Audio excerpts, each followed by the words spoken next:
Coach, sa Ginebra ka na. First of all, paano mo nalaman na mapupunta ka nga sa Ginebra? Actually, wala akong idea eh. Tumawag lang sa akin one time si Boss Al. Sabi niya nga, Ginebra na. Sabi ko, Boss, totoo ba yun? Sabi niya, oo, parang kailangan ka ni kailangan ka ni Coach Tim, tsaka especially pamangkin mo. Bless, sobra. Makakasama mo na si RJ sa team, so mas direct na yung mga guidance sa mabibigay mo. Tama. Actually, sa bahay lang kami nagkakaroon ng conversation. Magkalaban kami. Part pa rin yun. Pero, blood is thicker than water, sabi nga nila. So, hindi pa rin maalis yung advices kahit na magkalaban kami.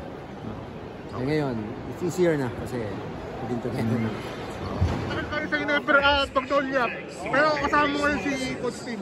Hindi ko alam kung kaya ko pang mag-run ng triangle, no? Hopefully, meron pa naiwan dun sa memory ko. Since almost 15-16 years I'm around with Sam Mikopi. Before pa, hanggang naging Magnolia. Hopefully makatulong pa rin ako na siguro not only on the coaching standpoint as a team, more open than not siguro yung individual, especially sa guards. Kasi, si RJ, medyo mahaba pa yung yung journey nito. As well as the bet, yung mga players na, siguro yung best idea in pointers, baka doon ako makatulong. Sa triangle.